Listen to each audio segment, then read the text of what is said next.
안녕하세요. 저는 현재 경기도에서 엄마와 조용하고 편안한 생활을 하고 있는 미혼 여성입니다. 저는 한때 로미오와 줄리엣도 아니면서 이루어지기 어려운 절절한 사랑을 했습니다. 사랑이 뭔지, 마음이 뭔지, 머리로는 이제 그만해야 한다는 걸 알면서도 오히려 그런 마음들이 둘 사이를 애틋하게 만들어 본의 아니었지만 저희 엄마만 깊은 상처를 받게 했었네요. 지금 돌이켜보면 저는 참 저만 생각한 불효녀였습니다. 저희 엄마는 거꾸로 결혼하지 못한 제가 그저 안쓰럽다고만 하시는데 엄마들은 원래 그런 존재일까요? 여자는 약해도 엄마는 강하다는 말은 단언컨대 저희 엄마를 두고 하는 말이 아닐까 생각합니다. 저와 저희 엄마가 좀 특별한 인연으로 맺어졌거든요. 그래서 어릴 때부터 저는 엄마에 대한 고마운 마음이 많은데 피 한 방울 섞이지 않은 것은 물론이고 엄마가 아빠와 결혼 전 저를 입양하셔서 지금의 저희 엄마가 홀로 맡아 키우셨기 때문이에요. 저희 아빠는 엄마와 재혼을 하고 6년 뒤에 뺑소니 사고로 허망하게 세상을 떠나셨는데 엄마가 유독 좋아하는 붕어빵이 식을까 품속에 고이 넣어둔 채 그렇게 저희를 영영 떠나셨습니다. 그리고 아빠의 장례식이 있던 날 제가 그토록 무서워하던 일이 벌어졌고 피도 섞이지 않은 보육원 출신의 입양아인 저였기에 엄마가 더 이상 저를 거둘 이유가 없다며 외갓집 식구들이 총동원해 저를 파양해야 한다고 들고 일어나셨어요. 정수가 엄마 말 들어. 네가 왜 남의 자식을 키워? 너 아직 젊어. 고집 그만 부리고 엄마가 하라는 대로 해. 아니, 어떻게 그래요? 재혼할 때는 그만하면 괜찮다고 하더니 유진이 아빠 없으니까 6년이나 키운 내 딸을 지금 파양하라는 거예요? 뭐야? 이제 고작 30 조금 넘은 게 그럼 남의 애나 키우면서 늙어 죽겠다는 거야?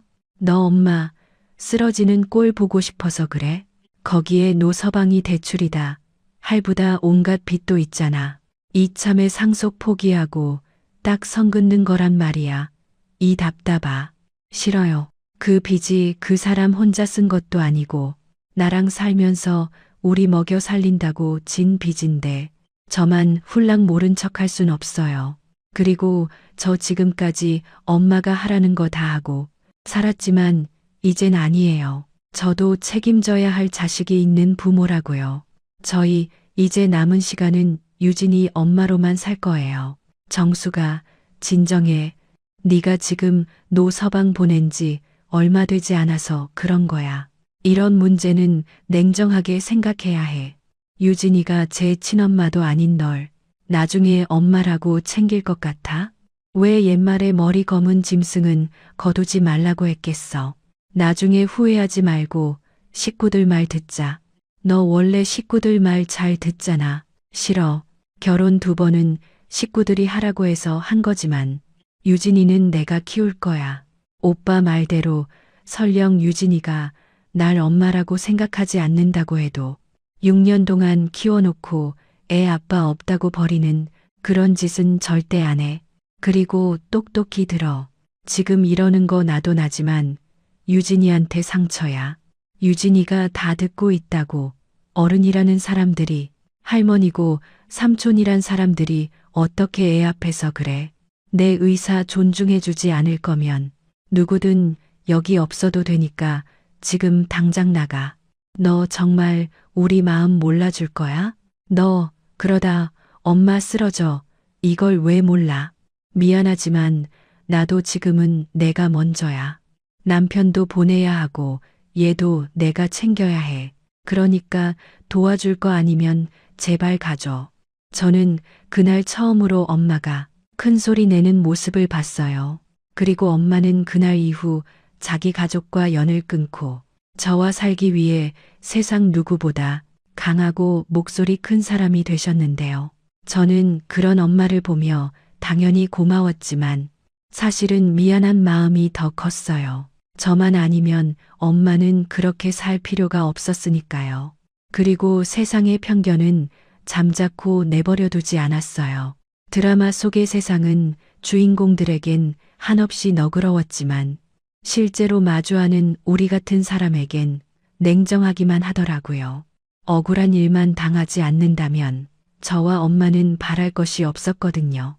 그런데 우리 주변의 사람들은 제가 엄마와 너무 닮지 않았다는 이유로 별별 소문들을 만들어냈고, 그렇게 제가 고아 출신으로 입양된 자식이라는 걸 알게 되자 세상에서 가장 만만하다는 듯이 저와 엄마를 무시하며 없던 말을 죄책감 하나 없이 만들어내더군요. 그런 와중에 엄마는 저를 키우기 위해 안 해본 일이 없었고, 그렇게 돈을 모아 아빠가 남긴 빚을 갚아 나가면서 살기 위해 동네에 작은 실내 포차를 차리셨는데, 애 딸린 과부가 동네 남자들을 홀리려 술집을 차렸다며 참 말도 안 되는 말이 동네를 떠돌았어요. 당장 나와. 야, 너네 엄마 어디 갔어? 엄마 시장 가셨는데요. 아줌마, 왜 그러세요? 시장, 놀고 자빠졌네. 너네 엄마가 어떤 여자인 줄 알아? 순진한 남의 남자 꼬셔서 등쳐먹는 그런 년이야. 아줌마, 무슨 말씀을 그렇게 하세요? 저희 엄마가 그랬다는 증거 있어요. 있지. 이 동네 여자들 다 안다고. 아이씨, 큰아들아 나올 줄 알았네. 엄마 두둔하려 온 거 아니야? 민철이 아줌마는 그렇게 잔뜩 화가 난 얼굴로 영업 시작도 안 한 저희 가게에 와서 아직 18살밖에 되지 않은 저에게 그런 막말을 쏟아내셨어요. 그리고 때마침 근처 시장에서 장을 보고 돌아온 엄마가 민철이 아줌마의 말을 듣고 보란듯이 장바구니를 턱하고 상에 올려놓으셨는데요. 두둔하긴 누가 두둔해? 그리고 남의 딸한테 지금 그게 할 소리야? 지도 자식 키우는 애미면서 애 앞에서 할 소리 못할 소리 구분도 못하냐? 어머, 그래서 너는 내 남자니 남의 남자 구분도 못하고 임자 있는 남자 꼬셨냐? 좀 분수를 알아야지. 내가 너 눈웃음 살살 치고 웃고 다닐 때부터 알아봤어. 시끄럽고. 우리 남편 어딨어? 어딨냐고? 왜 내 남편을 여기서 찾아? 나 시장 다녀온 거 보면 몰라? 어디서 쇼야? 인연이랑 우리 남편 같이 있는 거 봤다는 사람이 이 동네 수두룩 빽빽인데 내 남편 어제 여기서 친구랑 술 먹은 거 맞는데 난 그 뒤로는 본 적이 없어. 나랑 같이 있는 거 봤다는 사람 누군데? 싹 다 데리고 와봐. 난 떳떳하니까. 떳떳? 어디서 굴러먹다가 버려진 남의 새끼나 주워다 키우는 주제에 무슨 뜻인지 알고서 떠드는 거냐? 이 맞은편 국밥집 아줌마도 너랑 우리 남편이 사거리 모텔에서 나오는 거 봤다고 했어. 이래도 시침이 뗄 거야? 너도 참 머리 나쁘다. 내가 정말로 바람 필 것 같았으면 멀리 떨어진 모텔을 가지. 집 코앞 사거리를 가겠냐? 그러니까 네가 내 남편한테 무식하다는 소리를 듣는 거야. 그리고 남의 새끼. 여기에 남의 새끼가 어디 있어? 내년이지. 내가 짐작은 했는데 동네에 내 새끼한테 이상한 소문 내고 다니면 너한테 득이 될 게 뭐가 있는데? 어디 할 짓이 없어서 남의 귀한 새끼를 건드려? 너 오늘 잘 걸렸어. 오늘 둘 다 여기서 죽자. 그래, 그렇게 말하면 내가 뭐 무서워할 줄 알아? 좋아. 오늘이 동네에서 너나 나 둘 중에 하나는 죽는 거야. 저는 점점 험악해지는 두 사람을 말렸어요. 하지만 잔뜩 화가 난 두 사람이 어찌나 억센지 혼자서는 벅찼는데 그때 동네 친구이자 문제의 아줌마 아들인 민철이가 뛰어들어와 저를 도왔어요. 엄마, 그만해. 아빠 지금 집 와서 자고 있어. 밤새 동민 아저씨랑 화투치고 놀다 들어왔대. 엄마는 왜 걸핏하면 여기 와서 그래? 뭐, 내 아빠가 그래? 그래. 엄마가 하도 난리치니까 내가 물어봤지. 엄마 못 믿겠으면 동민이 삼촌 아줌마한테 물어봐. 엄마는 확인도 안 하고 여기서 이러면 어떡해. 정말 내가 엄마 때문에 못 살아. 이모, 죄송해요. 저희 엄마가 실례를 했어요. 실례는 무슨. 다 그럴 만한 구실을 주니까 의심을 사는 거지. 가자. 내 인간을 가만두지 않을 거야. 잠깐. 가긴 어딜 그냥 가. 내가 구실을 줬다고? 이 여편네가 아직도 정신을 못 차렸네. 당장 사과해. 나한테도 하고 우리 유진이한테도 제대로 사과하라고. 어떻게 엄마라는 사람이 제 아들보다 못하냐? 내가 왜 너희들한테 사과를 해? 니들 같은 것한테 절대 사과 못하지. 막말로 순진한 남자 꼬셔서 팔자 고치려고 술집 하는 거 아니야? 근데 어쩌냐? 너 같이 굴러먹던 년한테 그런 마음 품을 남자는 이 동네엔 없어. 꿈깨, 너. 솔직히 말해. 이 가게 잘 되는 게 배 아파서 그냥 내 가게에 손님 끊겨서 해코지하고 싶은 거잖아. 그러게 내 가게에 진작에 신경 좀 쓰지. 음식이 맛있기나 해. 그렇다고 가격이 싸기나 해? 아니면 친절이라도 하든가. 넌 무슨 배짱인데. 그래 놓고 내 가게가 장사 좀 되는 것 같으니까. 이렇게 말도 안 되는 짓 하는 거잖아. 누가 그래. 그리고 내 가게 없을 때 내 가게 진짜 잘 됐거든. 네가 말도 안 되게 가격을 후려치니까 다른 가게에 피해 주는 거잖아. 내가 가격을 후려치는 게 아니라 네가 바가지를 씌운 거지. 말은 바로 해. 그래 놓고 내 남편이랑 내가 바람이 났다고? 나도 보는 눈이 있거든. 뭐야, 이게 정말. 그날 저와 민철이가 말리는데도 저희 엄마와 민철이 아줌마는 기어코 2차전까지 버리고 말았어요.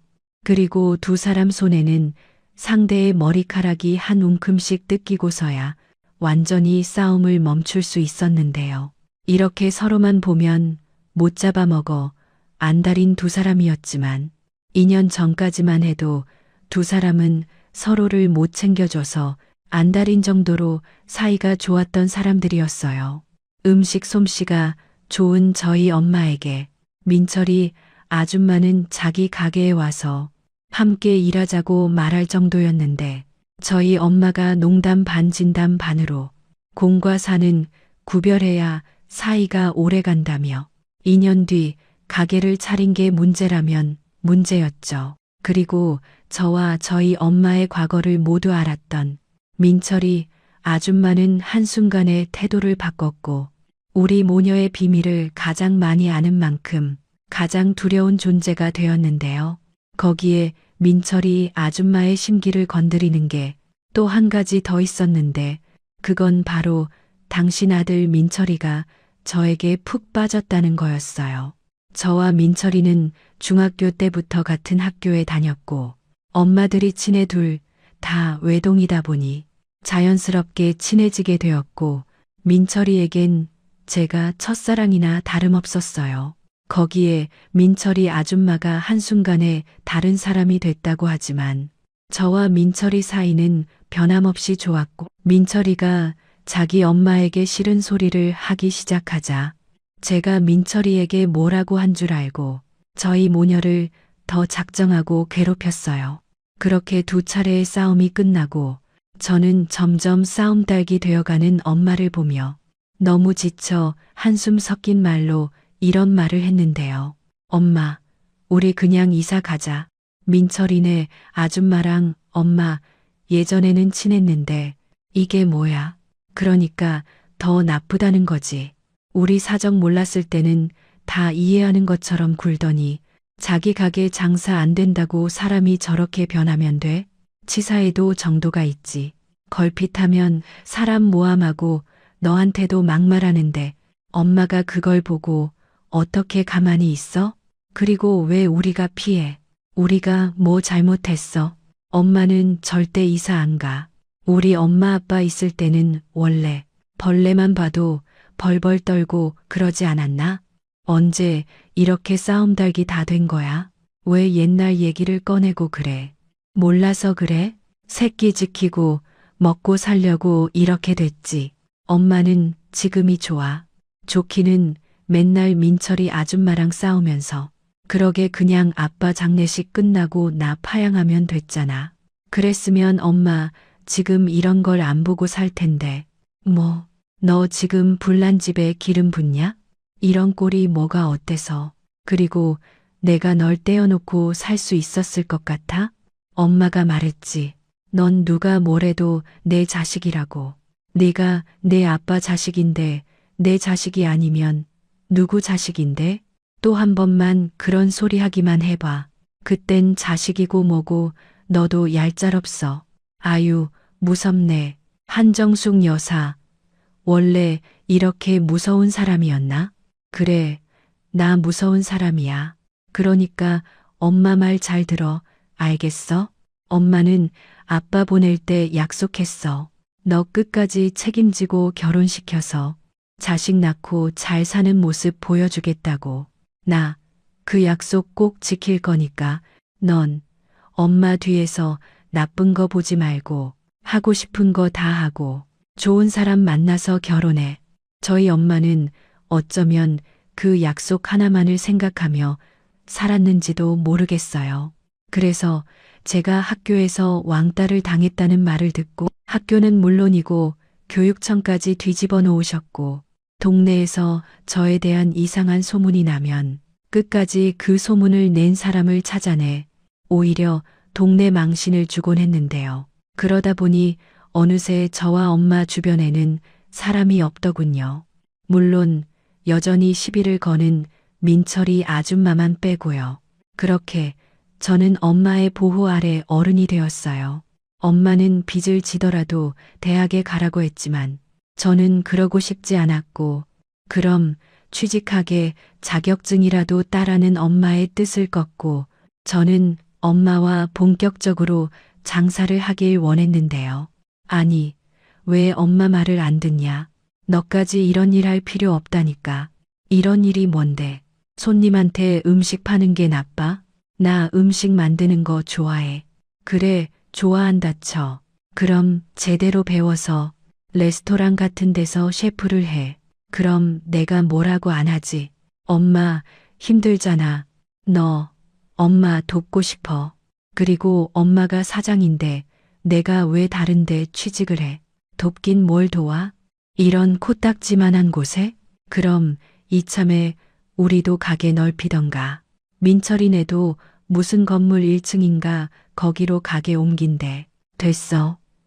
빚만 잔뜩 지고 그런 데 가면 하루하루 쪼들려서 못 살아.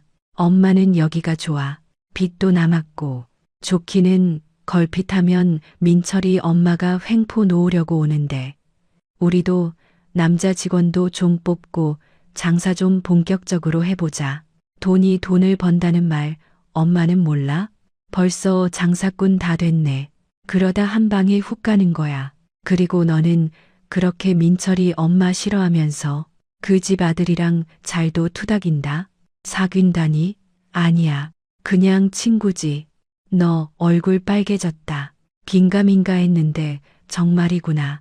하기사 민철이 걔가 여기 맨날 출근 도장 찍는데 엄마가 모를 것 같았어? 아니라니까. 정말 왜 그래?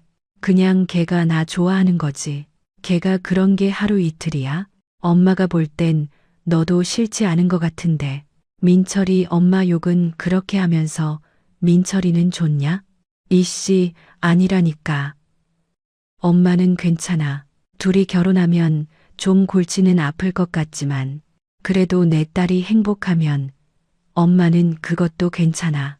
솔직히 민철이 엄마는 별로지만 민철이는 괜찮지. 성실하고 착하고 우리 딸밖에 모르고 너밖에 모르는 게 내 아빠 닮았어. 엄마는 정말 아니라고. 하여간 무슨 말을 못해. 참 희한하죠. 사실 저는 그때 민철이랑 사귀고 있는 게 맞았어요. 머리로는 민철이 아줌마 때문에 사귀는 거 말도 안 된다고 생각했는데 어릴 때부터 제 옆에서 항상 제 편을 들어주고 제가 곤란할 때면 슈퍼맨처럼 나타나 저를 구해주는 민철이에게 어느 순간 저도 마음을 품게 되었거든요. 그런 제 마음을 어떻게 귀신같이 알았는지 저는 제 마음을 몽땅 들킬까봐 서둘러 자리를 피했고, 그때가 저도 민철이도 25살 한창 좋은 시절이었는데, 군대를 다녀온 민철이는 더욱 어른스러워져서는 저와 결혼해 저와 저희 엄마를 자기가 책임지고 싶다는 말을 자주 했어요. 하지만 누구보다 민철이 엄마가 어떤 사람인지 제가 잘 알기에 결혼까지는 생각도 하지 않았는데요. 사람 마음이라는 게 그러면 안 된다고 생각하니까 더 애틋해지는 건지 저는 점점 민철이가 좋았어요. 민철이라면 저도 힘들 때 옆에서 기댈 수 있을 것만 같았거든요. 하지만 역시나 현실은 호락호락하지 않았어요. 저희 둘이 사귄다는 걸 안 민철이 아줌마는 당장 자기 아들이랑 헤어지라며 예전보다 더 난리가 났고, 걸핏하면 저희 엄마에게 자기 아들 뺏어가는 도둑년이라며 악을 쓰고 난동을 부리는데 솔직히 너무 힘들었어요. 창피한 것은 말할 것도 없었고요. 그래서 헤어지려고도 수없이 결심을 했는데 어려서 마음을 키워와서 그런지 마음을 접기란 제 의지처럼 되지 않았어요. 민철이도 원하지 않았고요. 민철이는 자기 집과 연을 끊더라도 저와 꼭 결혼하고 싶다고 했어요. 자기 아들이 그러면 그럴수록 민철이 아줌마의 광기는 도를 넘었고 끝끝내 저희 모녀를 동네에서 쫓아내려 했는데요. 그 일은 어느 날 갑자기 얼굴도 기억나지 않은 손님이 우리 가게 음식을 먹고 탈이 났다며 환불과 병원비를 요구하는 것으로 시작됐어요. 보건소까지 식중독 신고가 들어가 저와 저희 엄마는 곤욕을 치러야만 했는데, 현장 검식에서 식중독에 관련된 그 어떤 것도 나오지 않았지만 허위 신고라는 걸 저희가 그 손님을 상대로 고소하는 것 외에는 억울함을 풀 방법이 없더군요. 그리고 그러는 사이에 손님들은 사실 확인과는 무관하게 저희 가게의 발길을 뚝 끊어 피해가 이만저만이 아니었어요. 그리고 어쩌다 온 손님은 걸핏하면 저희 모녀에게 시비를 걸었고 가게 물건을 부수고 저희 모녀에게 막말까지 하는데, 저도 저지만 엄마가 많이 힘든지 점점 얼굴색이 나빠졌고 어느 날부터는 숨 쉬는 게 힘들다며 장사를 못 나오는 날도 많아졌어요. 사장이 그렇다 보니 버는 것보다 손해는 점점 커졌어요. 그러다 결국 가게 월세도 감당할 수 없었던 저희는 민철이 아줌마가 바라는 대로 가게를 접을 수밖에 없었죠. 우연히 소문이 무성한 미용실에 갔다가 이 모든 일을 제 남자친구, 그러니까 민철이네 아줌마가 돈 주고 보낸 사람들이라는 걸 알게 됐어요. 저는 그 사실에 너무 화가 났고, 제가 듣고 있었다는 사실을 몰랐던 동네 아줌마들은 얼굴이 사색이 돼서 제발 민철이 아줌마에게 자기들 얘기를 하지 말아달라며 사정사정 하셨지만 그건 이미 저의 이성의 끈이 나간 뒤였어요. 저는 곧장 민철이네 가게로 뛰어갔어요. 아니, 네가 우리 가게에 왜? 무슨 일로 왔어? 너네 가게 잘 이사 가는 거 아니었니? 밥 먹으러 온 건 아닐 거고. 용건 있으면 빨리 말하고 가줄래? 아줌마 장사해야 하거든. 요즘 손님이 왜 그렇게 많은지 내가 실수가 없어서 말이야. 아줌마는 사람이 왜 그렇게 못돼 처먹었어요? 민철이도 알아요? 아줌마가 저희 가게 망하게 하려고 그동안 돈 많이 썼다는 거요? 아, 민철이가 아줌마가 그러고 다니는 거 진짜 쪽팔려 하는데 그건 모르셨죠? 뭐야, 너 지금 생사람 잡냐? 내가 뭘 어쨌다고? 괜히 떨어진 놈이야. 니네가 망했다고 나한테 화풀이 하려고 왔나 본데 경찰에 신고하기 전에 당장 나가라. 그리고 내 아들이 나를 왜 쪽팔려 해? 어른답지 못하시니까요. 아줌마는 저랑 저희 엄마가 왜 그렇게 싫으세요? 저희가 아줌마한테 뭘 그렇게 잘못했는데요?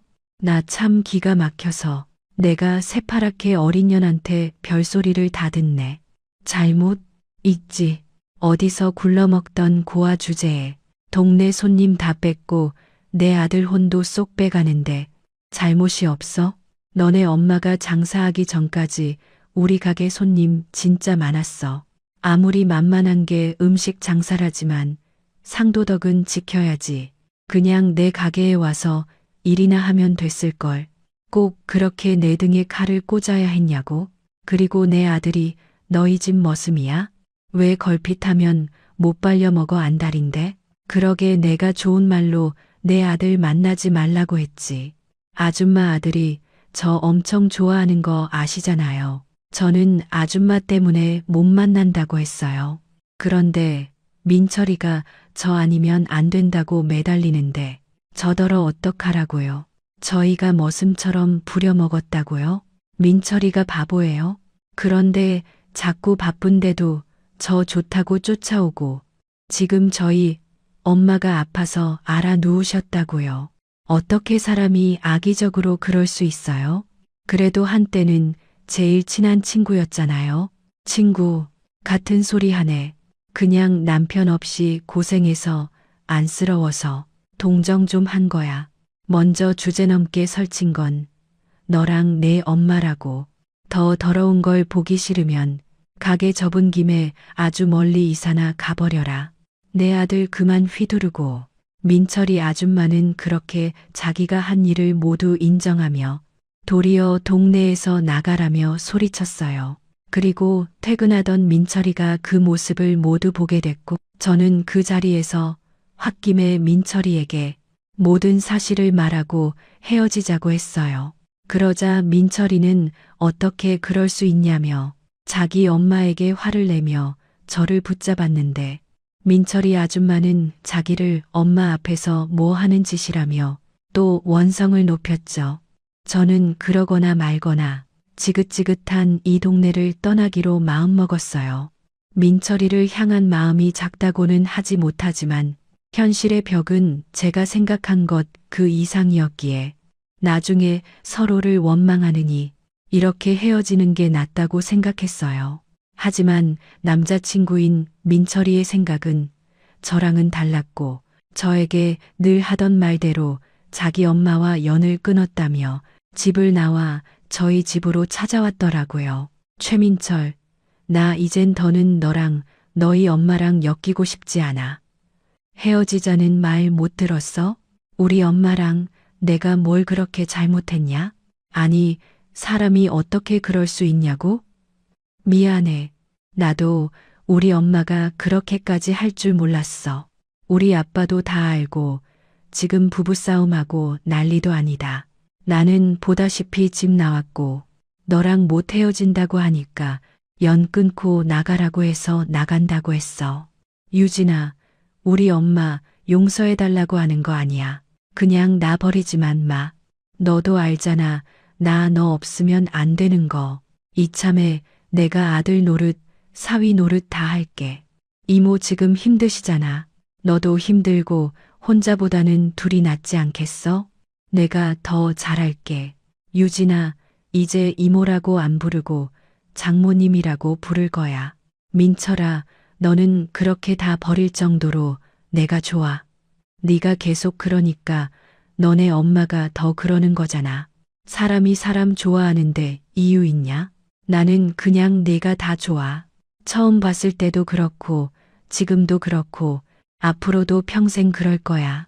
나 이미 집 나와서 네가 나버리면 당장 갈 곳도 없어. 춥고 배고프고 나 불쌍하냐? 진짜 내가 너 때문에 못 살아. 그냥 너도 나랑 헤어지고 너네 엄마랑 편하게 살면 되잖아. 왜 사람 이러지도 저러지도 못하게 하냐? 거짓말이지도. 나 좋아하면서. 이젠 나도 다 알거든. 네가 말은 쌀쌀맞게 해도 마음은 안 그런 거.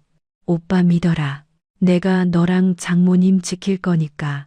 저는 힘든 일이라는 걸 알면서도 민철이 그 지켜준다는 말이 좋았어요.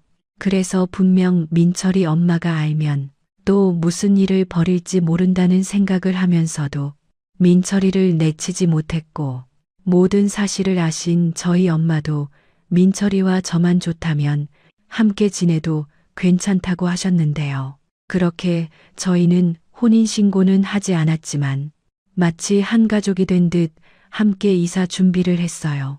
그리고 언젠가는 결혼식을 올릴 수 있을 거라는 기대를 가지고 길거리 장사부터 시작해 2년 정도 돈을 모아 초등학교 앞에 작은 분식집을 열기로 했는데요.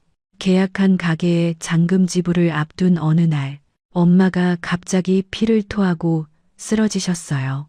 저는 너무 놀라 구급차를 불렀는데 저희 엄마는 나이 50도 되기 전에 폐암 말기 판정을 받으셨어요. 세상이 무너지는 것 같았어요. 그동안은 그저 스트레스 때문에 숨 쉬는 게 힘든 줄 알았는데 사실은 그 모든 증상이 암의 증상이었고 그저 쉬면 괜찮아질 거라고 돈 아끼려 병원을 가지 않은 것이 병을 키우는 원인이었어요. 도대체 얼마나 고통을 참은 건지 저는 엄마에게 참을 게 따로 있지 아픈 걸 왜 참냐고 화를 냈죠. 더 고민할 것도 없어 당장 입원하고 수술을 받자고 했어요. 하지만 엄마는 끝까지 계약한 가게 걱정으로 저에게 앞으로 살 궁리를 해야 한다며 제 속을 또 뒤집어 놓았고 저는 그런 엄마에게 제정신이냐며 가게 할 돈으로 엄마 치료비에 보태겠다고 처음으로 나를 세우고 엄마에게 화를 냈는데요. 그러자 엄마도 울고 저도 울고 병원은 눈물바다가 되고 말았어요. 왜 불행은 계속 우리를 쫓아오는지 이제 좀 살만하다 했더니 또다시 잔인하게 저희 모녀를 벼랑 끝으로 몰더군요. 저는 그런 세상이 싫어지기까지 하더라고요. 그때의 심정은 엄마랑 민철이만 아니면 엄마가 아닌 제가 당장 죽고 싶다고 생각할 정도였어요. 저는 그만큼 앞도 보이지 않았고 그저 무섭기만 했죠. 그리고 그때도 제가 세상에서 의지할 사람은 역시 남자친구인 민철이밖에는 없었어요. 누구보다 제 마음을 잘 아는 민철이는 엄마에게는 화를 내는 저를 위로하지도 타이르지도 못해 어쩔 줄 몰라 했어요. 그러자 엄마는 자기만 냉정해져서는 이런 말도 안 되는 소리를 하더군요. 유진아, 엄마 말 들어. 엄마, 당장 안 죽어. 계약 다 해놓고 계약금 날릴 거야? 거기에 아직 빚도 다 못 갚았는데. 이렇게 그냥 병원에 들어가 수술이나 받자고. 너 수술비가 얼마나 비싼 줄 알고나 있어? 내가 보험 있는 것도 아니고. 됐다. 엄마, 지금 그런 게 문제야? 지금도 많이 늦었다고 하잖아. 당장 수술부터 받아야지. 그러다 엄마까지 잘못되면 그때 나더러 어쩌라고? 제 생각도 그래요. 우선 수술부터 하시고 가게는 천천히 하시는 게 좋을 것 같아요. 걔들이 정말 속편한 소리 하네.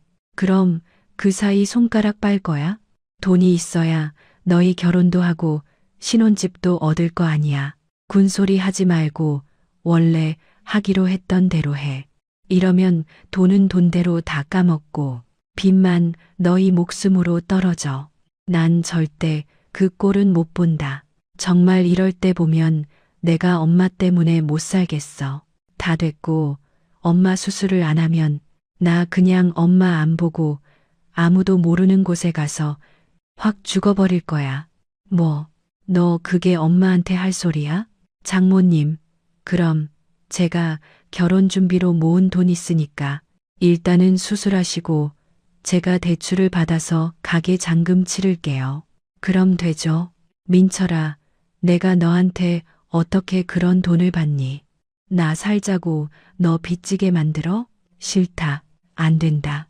너희 엄마 생각하면 지금 이게 맞는 건가 싶지만 난 내 딸이 제일 중요해서 내 딸이 원하니까 너도 같이 있자 했던 건데 내 돈까지 내가 써봐라.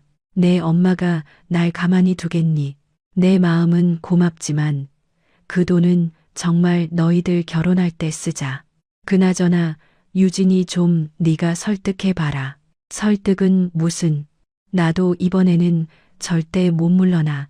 그러니까 수술을 받든지 수술 안 하고 같이 죽든지 둘 중에 하나에. 저는 절실한 마음으로 엄마에게 반협박을 했어요. 그러자 엄마는 끝내 참고 있던 속마음을 털어놓았고, 사실은 자기도 무섭다고 살고 싶다고 하는데 제 속이 다 타고 없어지는 것 같았어요. 결국 엄마는 제 뜻대로 수술을 받기 위해 병원에 입원하기로 했어요. 그리고 계약했던 가게에 민철이가 사정을 말하고 부탁을 드려 위약금 없이 계약금도 모두 반환해 왔는데요. 그렇게 병원 입원을 진행하는데 택시를 타고 병원으로 향하는 중 신호에 걸려 차가 멈췄는데 저희 엄마가 그 순간 저에게 잠깐만 내리자고 했어요. 왜 또 그래? 이미 입원하기로 나랑 약속했잖아. 그래, 네가 하라는 대로 다 할 거야. 근데 저기 좀 봐. 자리가 너무 괜찮지 않니? 자리? 무슨 자리? 왜? 저기 노점상들 있잖아. 보아하니 지나다니는 사람들도 제법 많고 여기 괜찮을 것 같다. 엄마, 설마 이 몸으로도 길거리 장사를 하려고? 엄마, 지금 수술하러 가는 환자야. 그래. 근데 뭐 나는 계속 병원에만 있어? 배운 게 도둑질이라고. 음식 만드는 것밖에는 할 줄 아는 게 없는데 돈이 없으니까 그렇게라도 다시 하자. 됐어. 나 취직할 거니까 엄마는 제발 걱정 좀 하지 마. 어떻게 그놈의 돈 때문에 내 아빠 보내고 평생을 이렇게 살았는데. 그러지 말고 여기서 장사하려면 뭐부터 해야 하는지 좀 알아봐. 엄마도 고집 꺾고 네가 원하는 대로 하는데 너도 그 정도는 해줄 수 있잖아. 너 계속 이렇게 비협조적으로 굴면 나 병원 안 간다. 엄마가 애야. 진짜 포기라는 걸 몰라. 알겠어. 알겠으니까 지금 병원이 먼저야. 저는 일단은 엄마를 병원에 데려가기 위해 말로만 알았다고 했어요. 하지만 엄마는 누구보다 진심이셨고 노점상을 다시 할 계획을 구체화하기 시작하셨는데요. 급기야 병원비 때문에 자금이 모자라자 살던 집 보증금을 빼서 집도 더 작은 집으로 옮기고 저에게 장사를 해보라고 권하셨어요. 엄마는 아무래도 당신이 투병 생활하는 사이에 제가 먹고 살 것이 없어 걱정이 되신 눈치였고, 민철이는 자기가 벌어서 저 하나쯤은 책임질 수 있다고 했지만 저희 엄마는 뜻을 굽힐 생각이 없었어요. 민철이네 마음은 너무 고마워. 나는 항상 내가 고마웠다. 근데 지금은 아니야. 너희 엄마 마음 좀 수그러지고 둘이 제대로 결혼하면 그때는 네가 우리 유진이 좀 일으켜서 행복하게 살게 해줘.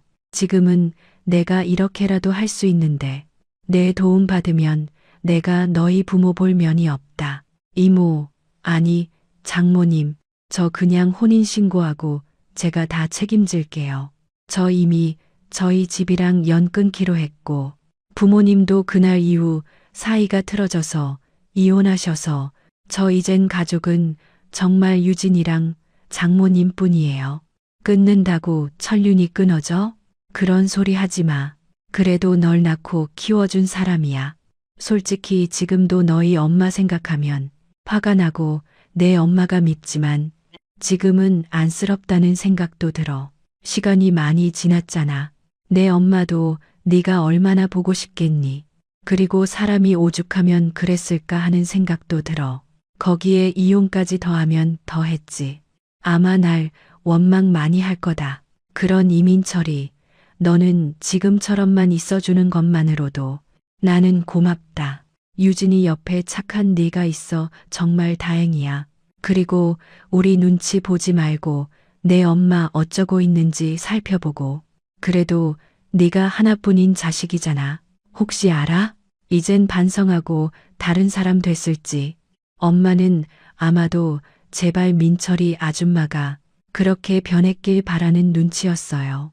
그래야 저도 결혼하고 저와 민철이가 정식으로 혼인신고를 하고 살 수 있을 거라고 생각하셨을 테니까요. 저는 결국 엄마의 성화로 살던 집 보증금을 빼 부족한 자금을 만들어 구청에 도로 점용 허가증을 혼자 받아 노점상을 꾸릴 준비를 했어요.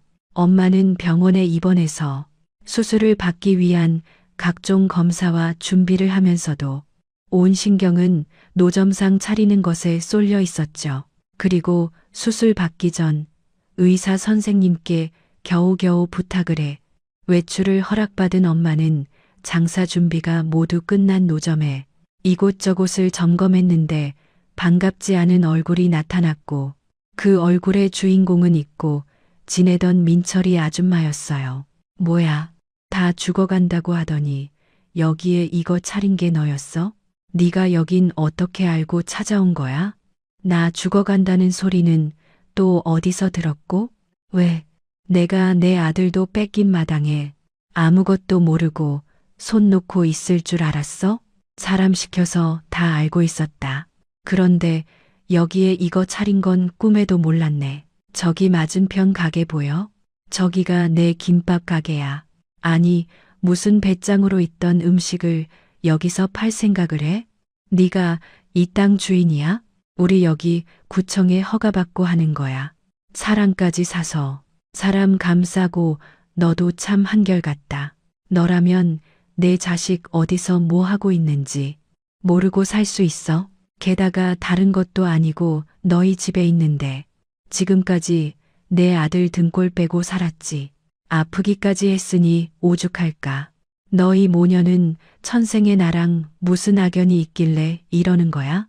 아줌마, 저희 민철이한테 금전적으로 도움받은 거 없어요. 민철이가 원했고 제가 좋아서 같이 있는 것뿐이라고요. 그래, 너 말 잘했다. 내 앞에서는 헤어지겠다고 개지랄을 떨고 가더니 어떻게 뒤에서 그렇게 호박 씨를까? 피 한 방울 섞이지 않았다더니 어떻게 그런 건 둘이 친모녀처럼 똑 닮았네. 야, 너 말 다 했어? 소리 지른 거 보니까 금방 죽을 건 아닌가 보네. 그리고 내가 미리 말하는데 여기 이 자리가 왜 비어 있는 줄 알아? 내가 다 쫓아버렸거든. 감히 내 가게 앞에서 장사할 수 있을 것 같아? 너 그 버릇 여기서도 못 고친 거야? 보나마나 없는 소문 만들어서 퍼뜨리고 해코지 했겠지. 도대체 너는 왜 그러고 사는 건데? 그렇게 해서 내 가게는 뭐 얼마나 장사가 잘 되는데 너도 여기 동네까지 나왔을 때는 힘들다는 거잖아. 제발 내 아들 생각해서 그 못된 신보 좀 고치면 안 되겠니? 웃기는 소리 하네. 좌우지간 한 경고했다. 여기서 장사할 거면 각오 단단히 해. 길거리 노점쯤이야 나한테는 일도 아니거든. 민철이 아줌마는 그렇게 말하고 씩씩거리며 자기 가게로 돌아갔어요. 그리고 오픈도 하기 전에 사람들은 시끌시끌한 저의 노점을 보고 수군거리기 시작했고 저는 괜한 짓을 했다고 생각했는데요. 그때였어요. 유진아, 주눅들 거 없어. 우리는 우리대로 하면 돼. 그리고 오늘은 사람들한테 준비한 거 오픈 행사라고 무료로 나눠줘라. 뭐, 무료로 나눠주라고? 엄마, 이게 다 얼만데. 그렇게 돈도 없으면서 왜 이럴 때는 후한 거야? 사람들 모여 있잖아. 이럴 때가 기회야. 맛을 보여줘야 손님들도 알지. 엄마는 저 사람들이 좋은 마음으로 여기 모여 있는 줄 알아? 싸움 구경을 하고 모였던 거잖아. 그게 뭐가 중요해? 얼른 종이컵에 떡볶이 담아서 사람들 갖다 줘. 엄마는 내켜하지 않는 저에게 계속 종이컵에 떡볶이를 담아 사람들에게 가져다 주라고 시켰어요. 그리고 마지못해 제가 건네는 떡볶이를 받았던 사람들은 제각각 황당한 얼굴들을 하면서도 공짜라는 말에 떡볶이를 먹기 시작했는데요. 엄마의 기지는 제가 전혀 예상하지 못할 결과를 가져왔어요. 싸움 구경을 하려고 모였던 사람들이 떡볶이가 맛있었다며 다음 날 일부러 노점상을 찾아왔고 입소문에 입소문이 퍼지니 제가 혼자 장사하는 게 버거울 지경에 이르게 되었죠. 그리고 감사하게도 수술을 마친 엄마는 생각보다 빨리 일반 병실로 옮겨졌는데요. 저는 손님도 많고 엄마의 빠른 회복에 신이 나 열심히 장사를 했어요. 그리고 그 사이 손님을 더 뺏긴 민철이 아줌마는 얼굴이 불그락 푸르락해서는 가게 밖에서 팔짱을 끼고 사람들로 북적이는 저희 노점상을 노려보고 있었는데 그렇게 계속 연달아 장사가 잘 되자 어느 날 느닷없이 사람들이 가장 많은 시간에 어떤 아주머니들이 집단으로 배가 아프다며 앓는 소리를 내더군요. 아이고 배야. 여기 음식이 왜 이래? 아무래도 길거리 음식을 먹어서 탈이 났나 봐. 그러게 여기가 전에도 식중독 걸린 사람 나오는 가게하고 그랬다는데 그 말이 맞나 보네. 저기요, 그거 먹지 마세요. 탈나요. 아이 구패야. 안 되겠다. 이거 봐요. 당장 119 좀 불러요. 사람 죽게 생겼네. 아주머니들 갑자기 왜 그러세요? 왜 그러기에 여기 음식 먹고 탈나요? 안 보여? 팔이라뇨. 이 음식들은 제가 아침에 만든 것들인데 아줌마들 누구 사주 받은 거 아니에요? 아이고 배야. 무슨 개뼈다귀 같은 소리야. 사람 죽는 거 보고 싶어? 당장 119 불러달라고. 길거리에서 퍽이나 위생적이겠다. 제대로 씻지도 않고 만들었지. 이러지 않고서야 어떻게 그래? 다른 사람들은 말짱한데 아줌마들만 그런다는 게 이상하지 않아요? 좋아요. 저랑 같이 병원 가세요. 그럼 됐죠. 만약 거짓일 때는 제가 손해본 거 배로 배상하셔야 할 거예요. 뭐, 배상? 그것도 배로? 아이고 배야. 몰라. 우리는 아파서 병원에 가야 하니까 병원비나 내놔. 그럼 조용히 갈 테니까. 아줌마들 사기꾼이지. 어디서 말도 안 되는 수작을 부려? 거기 딱 기다려. 경찰 부를 거니까. 경찰? 아니, 우린 그냥 저기 맞은편 여자가 돈 준다고 하라는 대로 한 것밖에는 없어. 야, 가자. 괜히 이게 무슨 짓이냐. 여기 전에 가게들은 먹혔는데 저 여자는 안 되네. 저는 짐작은 했지만 역시나 벌어진 일에 어이가 없었어요. 그래서 장사를 하다 말고 맞은편 가게로 쳐들어갔고 한 번만 더 이런 개수작 부리면 그땐 영업방해로 경찰에 신고하겠다고 큰 소리를 쳤는데요. 손님도 하나 없이 파리만 날리던 민철이 아줌마는 제 머리채를 잡더니 신고하려면 해보라며 저를 길거리에 패대기 쳤어요. 그리고는 저희 노점으로 달려가 손님들이 있는데도 불구하고 음식은 물론이고 노점 물건들까지 바닥에 패대기 쳤는데 그야말로 아수라장이 따로 없었죠. 손님들은 비명을 지르며 도망갔고 이성을 잃은 민철이 아줌마는 거기에 있는 사람들이 다 들으라는 듯이 소리소리를 지르며 이렇게 외쳤어요. 여기에 남의 남자 꼬셔서 술집 하던 여자가 차린 노점상이에요. 여기 이 여자는 근본도 모르는 고아에 남의 아들 등골 빼먹는 꽃뱀이고 전에 술집 하면서 이 남자 저 남자 꼬시다가 식중독 환자 나와서 쫄딱 망해 이거 차린 겁니다. 여러분, 여기 음식 먹지 마세요. 아주 더럽고 추잡하다니까요. 아줌마, 왜? 내가 틀린 말했냐? 내 엄마 술집에서 너 키웠고 넌 고아 맞잖아. 그리고 귀한 내 아들 뺏어다 등에 빨대 꽂고. 아니야. 경찰에 신고를 한다고 해. 네가 이기나 내가 이기나 어디 해보자. 나도 이판사판 무서운 거 없어.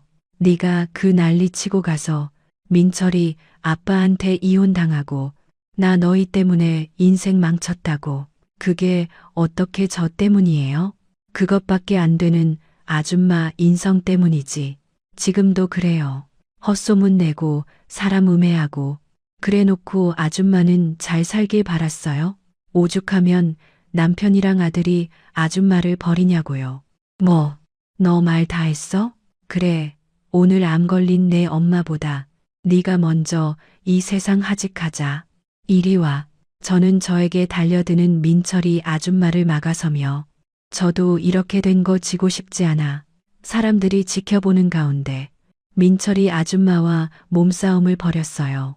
그리고 제가 전화를 받지 않아 걱정이 됐는지 민철이가 일을 하다 말고 노점상을 찾아왔고 저는 맞은편에 민철이 아줌마의 가게가 있기에 어지간해서는 민철이를 오지 못하게 했는데 자기 엄마와 싸우고 있는 모습을 보고 놀라 저희 두 사람을 말리려 애를 썼어요. 그리고 민철이 아줌마는 자기 아들을 보더니 갑자기 길바닥에 쓰러지며 저에게 맞았다고 가슴을 움켜쥐며 앓는 연기를 하기 시작하는데 저는 민철이도 뻔히 보이는 수에 한숨이 절로 나오더군요. 그리고 그때였어요. 도로에서 웬 검은색 외제차가 한 대 멈춰섰는데 저희 엄마 또래인 사모님 같은 중년의 여성이 뒷자리에서 내리더니 저희에게로 성큼성큼 다가왔고 그 짧은 순간에도 그 중년 여자를 위아래로 훑어본 듯 민철이 아줌마는 이렇게 말했죠.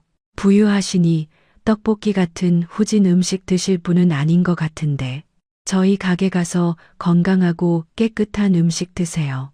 여기 장사하는 사람이 질이 영 안 좋거든요. 괜히 식중독 걸리세요. 자, 저희 가게로 가실까요? 아주머니 가게가 어딘데요? 혹시 저 맞은편 가게인가요? 어머나, 눈썰미도 좋으시네. 맞아요. 이 동네 맛집이랍니다. 제가 건강김밥은 서비스로 드릴 테니까 가서 따뜻하고 맛있게 드세요. 글쎄요. 아주머니가 영 질이 나빠서 만드는 음식을 영 신뢰할 수가 없는데요. 제가 사실 아까부터 저기서 다 봤거든요. 나 참, 생긴 거는 멀쩡하게 생겨서 왜 오지랖이지? 상관없는 사람은 빠져요. 괜히 오지랖 떨고 싶어서 나선 모양인데 당신도 뜨거운 맛 보고 싶지 않으면 조용히 가는 게 좋을 거야. 오지랖이라. 어디 제가 한번 그 오지랖 제대로 떨어볼까요? 아주머니 장사하는 그 가게에 파리만 날리고 장사 안 되죠? 월세도 밀려서 보증금 까먹고 있고. 당신 뭐야? 무슨 시장 조사라도 해. 왜? 내 가게 망하면 들어오시게. 아니, 요즘은 왜 이렇게 개나 소나 장사를 하겠다고 설치는 거야? 누가 그래? 내가 월세 밀려서 보증금 까먹고 있다고? 어떤 믿음직한 분이 그럽디다. 댁내 가게 안 돼서 유지 못할 것 같다고. 그래서 내가 보증금 다 까먹으면 당장 내보내라고 했는데 전달 못 받았나요? 무슨 소리야. 당신이 뭔데 나를 내보내? 내가 당신 가게 건물주입니다. 그리고 당신이 함부로 대하는 여기 이 여자 친모고요. 저는 중년 여성의 말에 귀를 의심했어요. 단 한 번도 생각해보지 않았던 말이었거든요. 그리고 어릴 때는 막연하게 저를 찾으려는 친모가 있다면 나타나도 벌써 나타났을 거라고 생각했기에 그냥 제가 고아라는 사실도 잊고 지냈는데 이게 다 무슨 말인가 꿈을 꾸고 있는 것 같았어요. 그리고 민철이 아줌마는 코웃음을 치며 자기가 건물주를 알고 있는데 무슨 헛소리를 하냐며 저의 친모라고 말하는 여성을 잇는 힘껏 밀쳤어요. 그러자 외제차에서 기사가 나오더니 민철이 아줌마를 밀치며 이분이 누군지 알고 그러냐며 그 여자분 앞에 섰어요. 아주머니의 김 기사, 괜찮아요. 우리 석호 좀 불러줘요. 오늘 건물 하나 때문에 오기로 해서 건물에 있을 거예요. 알겠습니다, 대표님. 아주머니가 영 못 믿는다고 하시니 확인시켜 드리죠. 그리고 나도 이런 식으로 나타나고 싶지 않았지만 얘야, 내가 내 엄마가 맞단다. 사실은 내 엄마 수술 받기 전에 너를 알아봤는데 잠 앞에 나설 수가 없었어. 저는 머릿속이 복잡해 아무 생각도 하지 못했어요. 그러는 사이 민철이 아줌마는 민철이가 말리는데도 더 난동을 부렸고 그렇게 10분도 되지 않아 누군가 헐레벌떡 뛰어왔어요. 그리고는 엄마 오셨어요?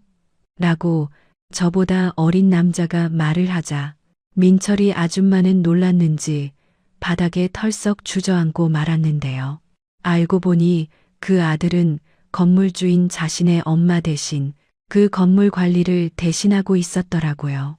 그리고 제 친모라고 말한 그 여자분은 당신 아들에게 뭐라고 이야기하는 것 같더니 이내 민철이 아줌마에게 할 말이 있다며 건물 안으로 같이 가자고 했는데 그때 눈치 빠른 민철이 아줌마는 그게 좋은 일이 아닐 거라는 걸 간파했는지 갑자기 자리에서 일어나 무릎을 꿇고 이렇게 말하기 시작했어요. 제가 못 알아봐서 죄송해요. 저는 여기 노점이 영업 방해를 해서 항의하는 차원으로 그러니까. 근데 그쪽이 이의 친모가 맞나요? 확실한가요? 민철이 아줌마는 횡설수설하면서도 확인할 건 확인하고 싶어 했는데요. 사실 저도 믿을 수 없는 일이었기에 궁금하긴 했어요. 내가 그때 내 이름도 못 지어줬는데 아주 예쁜 이름이구나. 지금 널 키워준 어머니가 네가 여기 있다고 알려줬어. 사실 내가 널 정말 오랫동안 찾아다녔단다. 20년 넘게 찾아다녔는데 최근에서야 널 찾았어. 그래서 가장 먼저 널 키워준 어머니를 찾아뵈었지. 자세한 이야기는 어머님 계신 병원에서 하자. 아주머니는 당신이 저지른 일에 책임지시면 됩니다. 아우, 사모님, 아니 사장님. 죄송합니다. 유진아, 미안하다. 네가 얘기를 좀 잘해줘라. 너 내 아들이랑 결혼할 거잖아. 그럼 내가 내 시어머니인데 저기요, 저희들이 사돈될 사이라는 거죠? 여기 있는 이놈이 제 아들이거든요. 얘는 유진이밖에 몰라요. 그치? 엄마, 됐어. 그 암에 걸린 아줌, 상관없는 여자니까 무시하고 넌 이제부터 여기 내 진짜 장모한테 잘하면 돼. 제가 정말 못 알아봐서 죄송합니다. 근데 누가 알겠어요? 이렇게 사돈을 만나게 될지. 부디 이해해 주시고 이제 한 가족이나 다를 게 없으니 우리 잘 지내봐요. 제가 월세가 좀 밀렸지만 가족이니까. 아주머니, 그 이야기는 저랑 하시면 됩니다. 지금 가시죠. 아니, 나는 여기서 했으면 좋겠는데. 알겠어요. 저기, 사돈, 금방 다시 봬요. 민철아, 잘해. 그리고 엄마한테 꼭 연락하고. 유진아, 오늘 미안했고, 우리 또 보자. 사람이 어떻게 순식간에 달라질 수 있는 건지. 저는 저를 향해 웃는 얼굴을 보고 소름이 끼칠 지경이었어요. 그리고 민철이와 저는 아무 말도 하지 못하고 그 여자분만 멀뚱멀뚱 쳐다봤는데요. 제가 먼저 이렇게 물었네요. 저는 사실 아무것도 믿을 수 없어요. 어떻게 제가 아주머니 딸이라는 거예요? 유전자 검사를 한 것도 아니잖아요. 병원에서 널 키워준 어머니의 동의로 유전자 검사는 이미 했어. 그리고 혹시 팔 안쪽에 얼룩 같은 점이 있지 않니?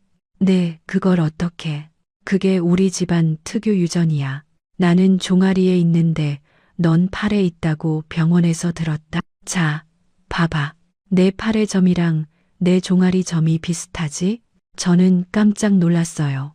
사실 그 점 때문에 저는 한여름에도 긴 팔을 입어야 했거든요. 점 모양이 꼭 얼룩처럼 생겨서 언젠가는 그 점을 꼭 없애겠다고 생각했는데 그 점이 유전이라니 놀라운 일이었어요. 그리고 그런 대화를 나누는 사이에 친모의 아들에게 불려간 민철이 아줌마는 다시금 저희가 있는 곳으로 뛰쳐나와 제 친모의 치맛자락을 붙들고 애원하기 시작했는데요. 가게를 빼라니요? 아직 계약 기간도 남았는걸요. 사돈, 이러시면 안 되죠. 계약 기간이 남아있지만 이번 달로 보증금 다 까먹으셨잖아요. 거기에 관리비도 6개월 넘게 연체되셨고요. 계약상에도 이 정도면 계약 해지할 수 있는 내용이 적혀 있습니다. 그리고 내가 왜 그쪽 사돈이에요? 난 그쪽이랑 그런 인연 맺을 생각 없습니다. 잘 모르시나 본데 제 아들이 됐네. 친딸이랑 결혼할 사이예요. 그럼 우리 둘은 사돈이 아니고 뭡니까? 설마 그동안 단물 쪽쪽 빨아놓고 자식들 안 된다고 내치는 건 아니죠? 사람이 그럼 안 되는 거죠. 그렇게 반대하셨다고 들었는데 갑자기 마음이 바뀌셨습니다. 왜? 제가 돈이 좀 있어 보여 이젠 괜찮다 싶으신가요? 그냥 전에는 근본도 모르고 얘 키운 엄마가 이혼의 과부니까 아무래도 그런 사람하고는 사돈 맺을 수 없죠. 근데 지금은 아니잖아요. 이렇게 기품 있고 능력 있는 친모가 있는데 제가 왜 유진이를 마다합니까? 그 말씀은 제가 나서지 않았다면 영영 아드님을 우리 유진이랑 결혼시킬 마음이 없었다는 거죠. 저는 이 결혼 반대입니다. 저는 유진이 키워준 모친과는 다른 사람이에요. 어찌 보면 그쪽이랑 내가 똑같은 사람일 수 있겠네요. 네? 아니, 그게 무슨, 저는 좋은 사람이 아니라는 겁니다. 그래서 똑같은 사람이랑은 엮이고 싶지 않습니다. 가게 당장 정리 안 하시면 사람 불러서 강제로 정리할 테니 그런 줄 아세요. 저는 그날 처음으로 목구멍에 걸렸던 큰 가시가 빠지는 듯 시원함을 느꼈어요. 하지만 한편으로는 좋아하는 사람이 중간에 끼어 있으니 마음이 무겁기도 했는데요. 옆을 보니 민철이는 무슨 생각을 하고 있는지 아무 말도 하지 않았어요. 민철이 아줌마만 계속 민철이를 잡아 끌며 닥달하기만 했는데 아무래도 친모하는 얘기가 통하지 않을 것 같아 자기 아들을 이용하고 싶어하는 눈치였죠. 그날 저는 망가진 노점을 정리하고 수술을 마치고 회복 중인 엄마의 병실을 친모와 함께 찾았어요. 그리고 엄마는 이미 다 안다는 듯 놀라는 기색도 없이 저를 맞아줬는데요. 그제야 제가 왜 보육원에서 자라게 됐는지 알 수 있었어요. 사실은 내가 시집 가기 전에 처음으로 갖게 된 딸이었어. 처녀가 애를 낳았다고 어찌나 집에서 쉬쉬하든지 내가 널 못 본 사이에 너 외할머니가 너를 친척에게 시켜 멀리 있는 보육원에 보냈어. 그 사실을 알기까지도 너무 오래 걸렸지. 그리고 10년 전부터는 전국 고아원이랑 보육원을 돌면서 너의 행방을 찾았는데 그러다 내 소식을 알게 된 거야.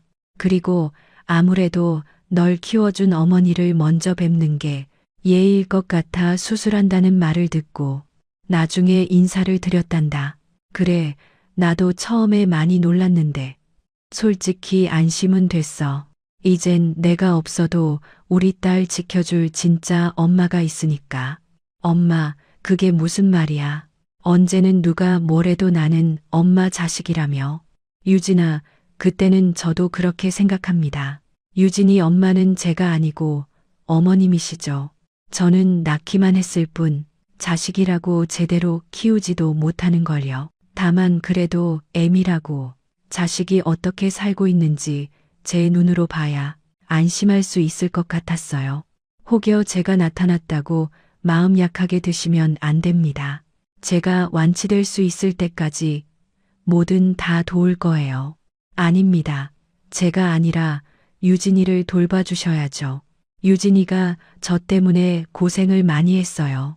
좋아하는 사람이랑 맺어지지도 못하고 지금이라도 하고 싶은 거 다 하게 해주시고 좋아하는 사람이랑 결혼할 수 있게 도와주세요. 저는 그거면 바랄 것이 없습니다.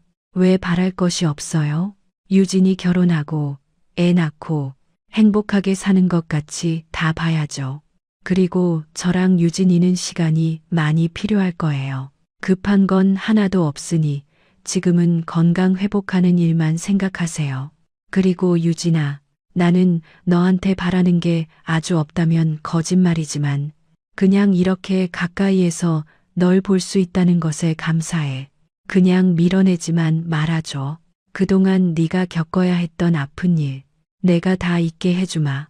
저희 친엄마는 그렇게 그날부로 저희 모녀에게 모든 금전적인 지원을 해주셨어요. 아빠가 진 빚도 모두 갚아주셨고요. 그리고 더는 노점에 나가지 않고 엄마 옆에서 간호할 수 있는 VIP 병실로 옮겨주셨는데 그렇게 엄마가 거의 건강을 회복해 퇴원해도 될 즈음엔 저와 엄마가 생활할 수 있는 아파트를 한 채 마련해 주셨어요. 저와 엄마는 이런 걸 받아도 될지 몰라 했지만 당장 갈 곳도 돈도 없었기에 베풀어 주는 것을 마다하지 못했고 그러는 사이 민철이 아줌마는 강제로 내쫓기면서 그날 이후 민철이와도 연락이 닿지 않게 되었어요.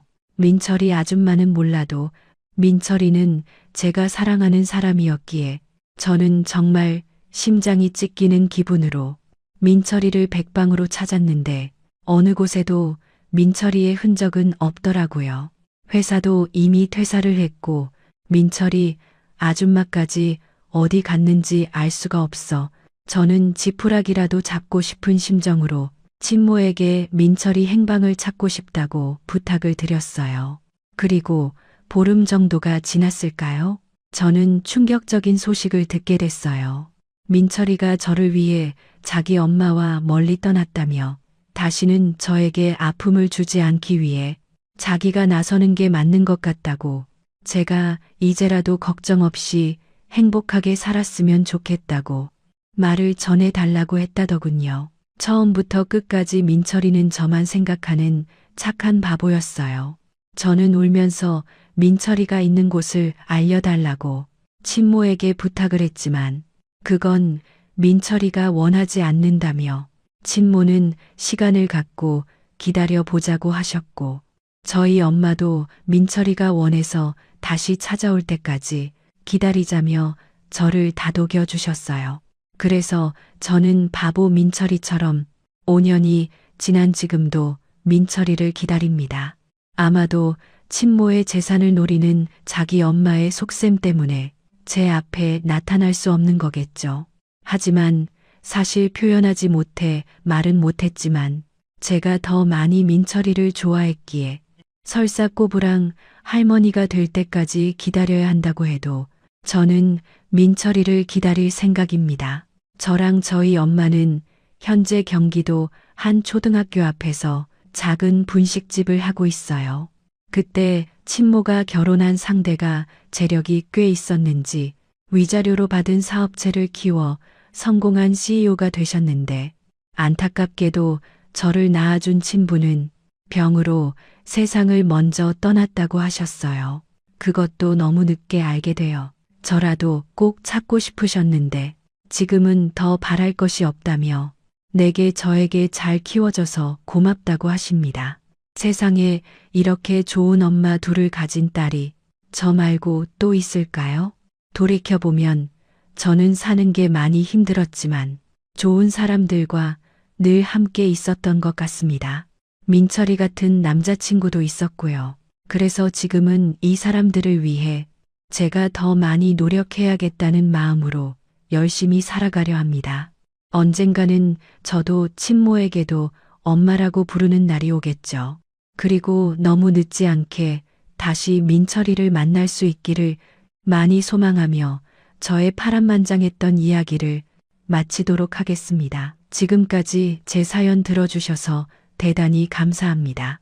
언제나 건강하시고 행복하시길 진심으로 바랍니다. 오늘 하루 좋은 일만 가득하세요. 고맙습니다.